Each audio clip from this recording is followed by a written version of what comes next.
Di video ini saya akan mendongeng alur film Dune yang dirilis pada tahun 2021. Disutradarai oleh Denis Villeneuve dan diproduksi oleh Legendary Pictures. Film ini dibintangi oleh Timothée Chalamet sebagai Paul Atreides, Jason Momoa sebagai Duncan Idaho, Rebecca Ferguson sebagai Lady Jessica, dan masih banyak aktor keren lainnya. Film ini menceritakan Paul Atreides, seorang pemuda cerdas dan berbakat yang lahir dalam takdir besar di luar pemahamannya. Ia didorong untuk melakukan perjalanan ke planet paling berbahaya di alam semesta untuk memastikan masa depannya. Gimana kisah selanjutnya? Mari kita simak alur ceritanya.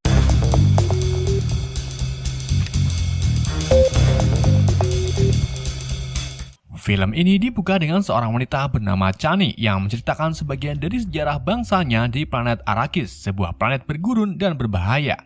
Chani itu sendiri merupakan seorang Fremen, yaitu suku asli gurun yang hidupnya sangat keras.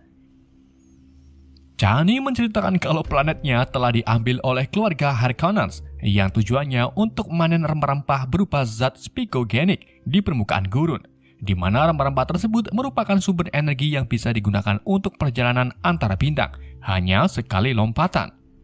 Suku Fremen terus mencoba mengusir Harkonnen dari Arrakis karena mereka berperilaku keras terhadap penduduk asli Arrakis. Akan tetapi mereka tak berhasil mengusirnya karena kalah jumlah dan juga kalah dalam persenjataan.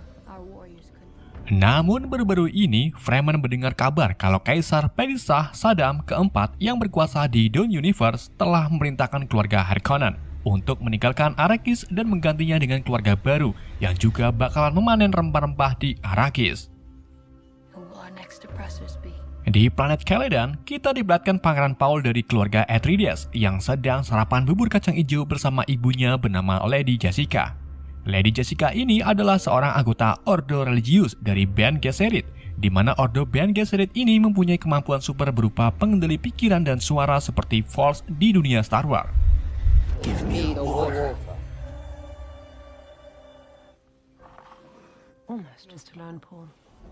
Setelah makan bubur selesai, keluarga Atreides mengadakan upacara penyambutan Kaisar Perisah Saddam untuk meresmikan pemberian ladang rempah-rempah di planet Arrakis.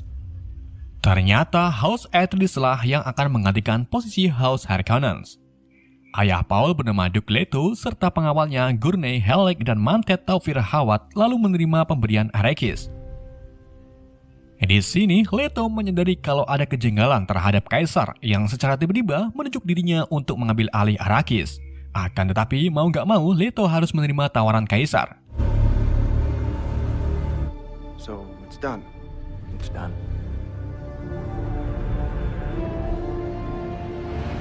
Setelah peresmian selesai, Paul menemui temannya yang merupakan prajurit elit Atreides bernama Duncan Idaho, di mana Duncan ini baru saja diperintahkan oleh Leto untuk pergi ke Arrakis lebih dulu agar bisa berbaur dengan suku Fremen.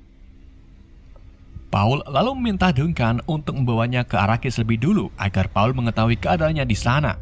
Tentu saja Duncan menolak karena hal ini terlalu berbahaya bagi Paul. Paul lalu memberitahu tentang mimpinya yang melihat Duncan terbunuh dalam pertempuran di Arrakis. Duncan pun mengatakan kepada Paul bahwa mimpi adalah mimpi dan mimpi itu hanyalah mimpi. Jadi mimpi adalah hidup.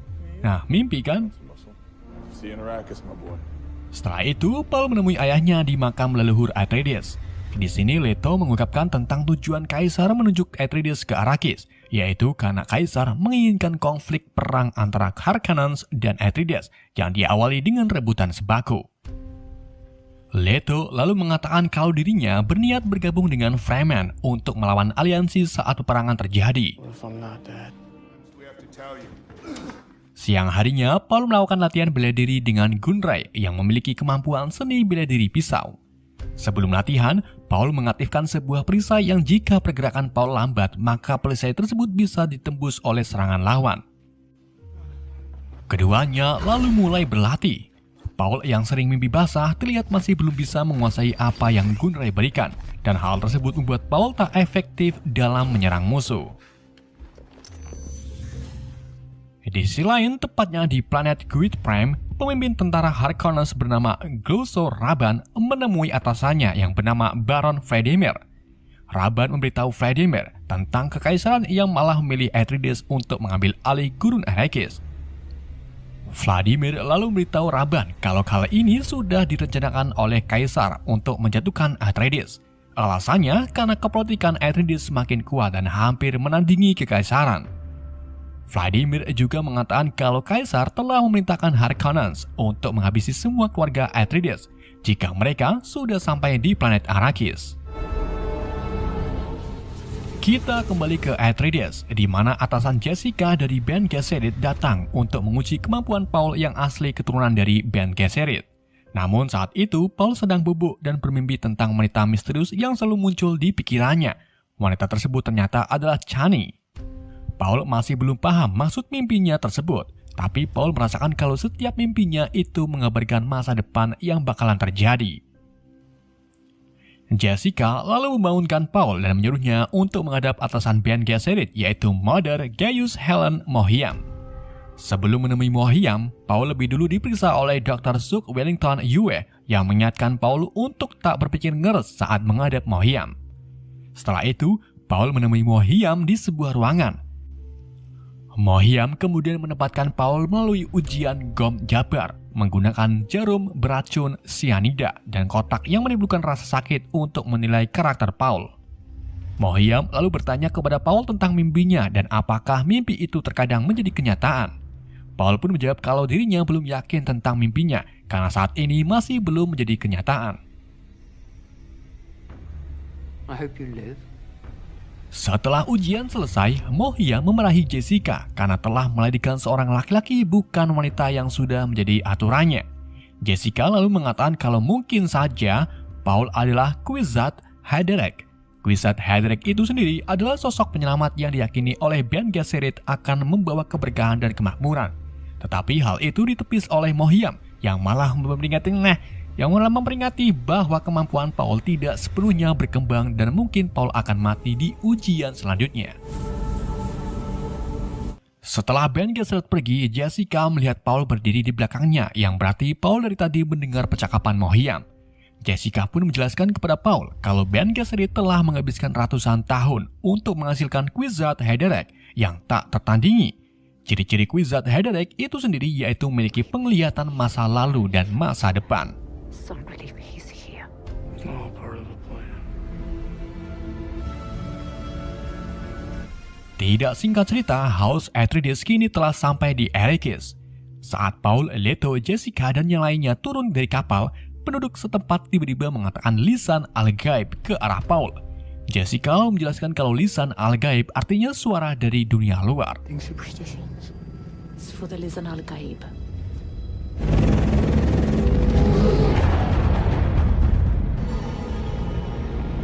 Sesampainya di camp keluarga Atreides, para penjaga mulai menutup semua pintu dikarenakan suhu di Arrakis sangat panas, di mana pada saat siang hari suhu mencapai 190 derajat Celcius meter kubik. Jessica lalu merekrut beberapa pelayan dari suku Fremen dan ia tertarik dengan salah satu Fremen bernama Sadoth Mapes. Di sini Sadoth melihat jiwa Jessica dan Paul yang memenuhi kriteria lisan al-gaib dan berinya sebuah belati yang terbuat dari gigi Shai Luhut, yaitu cacing raksasa yang tinggal di gurun Arrakis. Lisan al-Gaib. Of Shai Hulud. It understands. Di Great Prime, Baron Vladimir didatangi Bene Gesserit yang mengabarkan kalau Kekaisaran akan mengirim tentara tambahan kepada Baron untuk memerangi Atreides. Bene Gesserit lalu minta kepada Baron untuk tak membunuh Jessica serta anaknya karena keduanya termasuk bagian dari Bene Gesserit. My desert.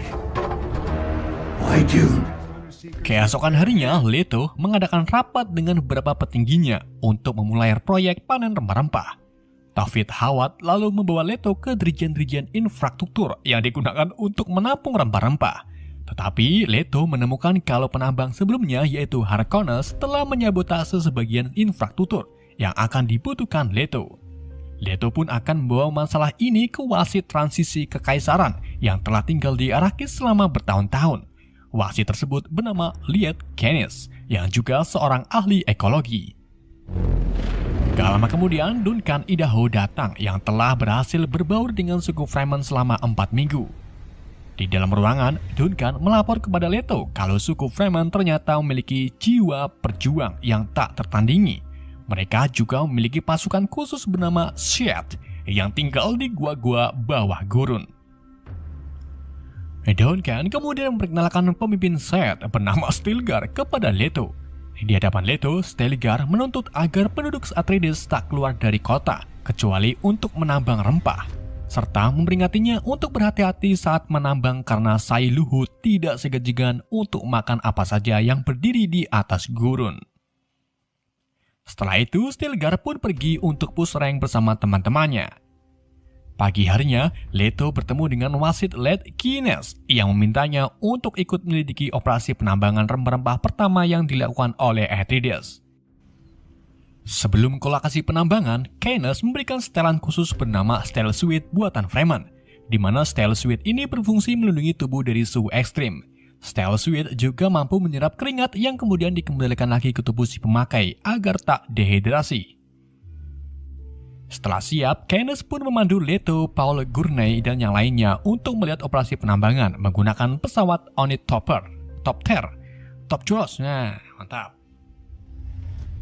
Sesampainya di lokasi, Kines mendapati kalau kendaraan penambang bernama Sandclaver telah memancing Sai Luhut atau cacing raksasa. Leto pun langsung mengerahkan alat angkut untuk membawa pergi Sandclaver.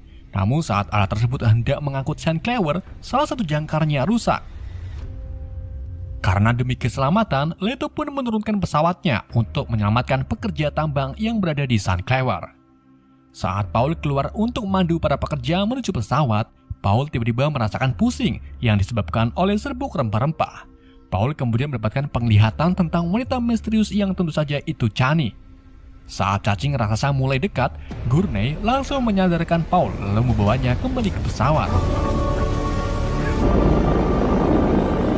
Semuanya terpaku melihat wujud cacing raksasa yang hanya sekali mangap mampu melahap satu unit Sandclaver.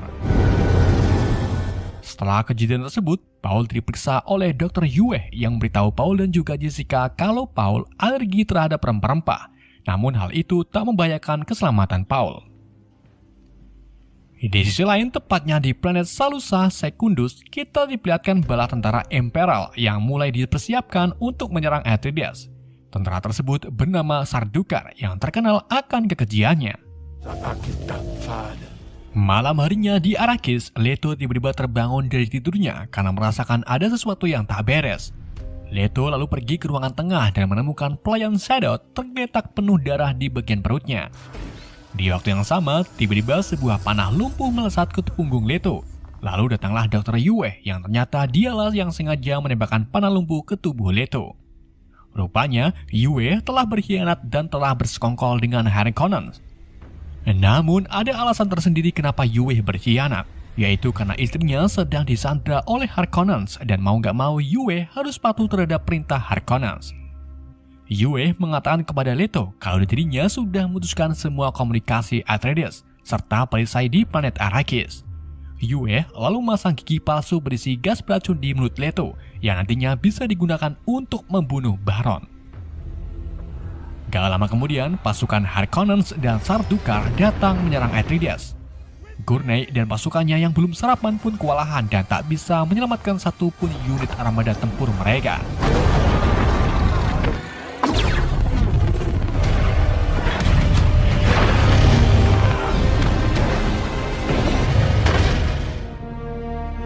Duncan yang baru bangun langsung disuguhkan dengan serangan pasukan Sardukar.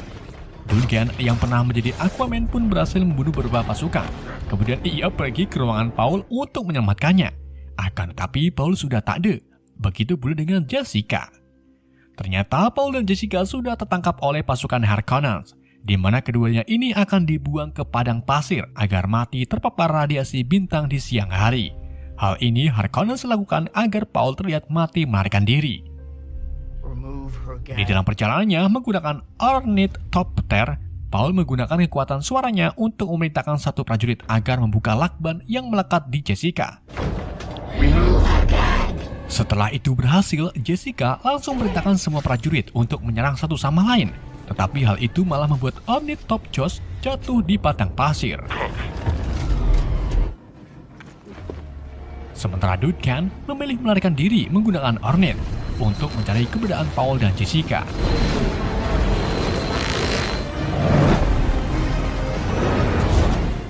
Di sisi lain, Dr. Yue membawa Leto yang lumpuh ke hadapan Baron. Yue lalu menagih janji Baron yang akan membebaskan istrinya jika tugas Yue selesai. Namun bukannya menepati janji, Baron malah membunuh Yue sambil mengatakan susulah istrinya di sana, yang berarti Baron sudah membunuh istri Yue. Mengetahui kekejaman Baron, Leto pun menggigit gigi pemberian Yue dan mengeluarkan gas beracun yang membunuh semua orang di dalam ruangan. Beberapa saat kemudian, datanglah petugas medis. Mereka lalu menemukan Baron yang ternyata masih hidup, namun ia membutuhkan perawatan medis yang serius. Paul dan Jessica kini bersembunyi di bawah pasir. Di sini, Paul menemukan sebuah kotak yang berisi 2 steel suit, cincin Leto, dan surat dari Yue. Saat itu juga, Paul kembali terpapar rempah-rempah yang membuat dirinya mendapatkan penglihatan tentang konflik berdarah, di mana pada saat itu Paul memimpin aliansi pemberontakan melawan Harkonnens dan juga pasukan Imperial.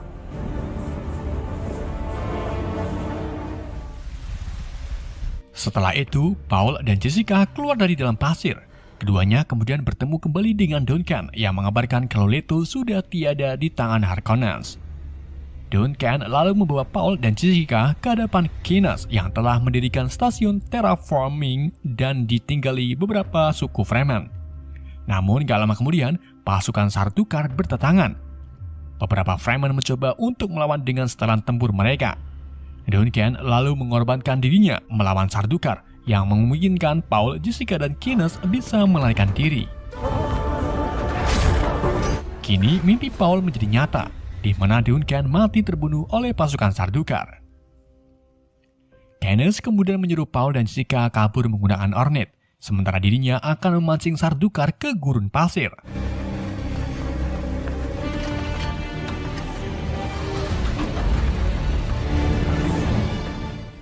Setelah Paul dan Jessica berhasil melarikan diri, Kines memasang sebuah alat bernama Tumper di permukaan pasir, di mana alat tersebut untuk memanggil Shai-Hulud. Namun beberapa saat setelah memasang Tumper, Kines tiba-tiba ditikam dari belakang oleh 3 Sardaukar. Di detik-detik terakhirnya, Kines menggebuk-gebuk pasir lalu disusul dengan munculnya Shai-Hulud yang secara langsung memakan Kines beserta ketiga Sardaukar. Pelarian Paul dan Jessica ternyata masih diikuti oleh pasukan Sardaukar.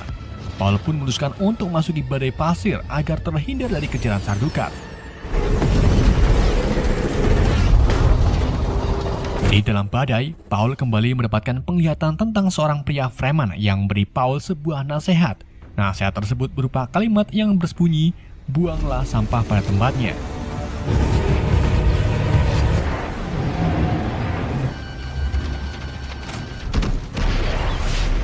Paul dan Jessica akhirnya terbebas dari badai pasir, namun sayap Ornit mengalami kerusakan yang membuat keduanya jatuh ke gurun. Paul dan Jessica lalu berjalan ke arah bukit untuk memakai steel suite-nya. Setelah itu, keduanya terus berjalan menuju ke sebuah lokasi yang diyakini tempat para Fremen. Mereka berjalan dengan teknik menggesek agar para cacing raksasa tak mengetahui keberadaan mereka. Sesampainya di dekat tujuan, Paul menyadari kalau pasir yang ia injak adalah pasir padat. Hal tersebut tentunya membuat cacing raksasa mengetahui keberadaan Paul. Paul pun langsung menyuruh ibunya untuk segera berlari ke bukit bebatuan terdekat. Keduanya akhirnya sampai di bukit bebatuan, tepat sebelum cacing raksasa memakan Paul. Cacing tersebut terlihat berhenti menatap Paul, lalu ia pergi ke arah barat yang sepertinya terpancing oleh getaran Tumper.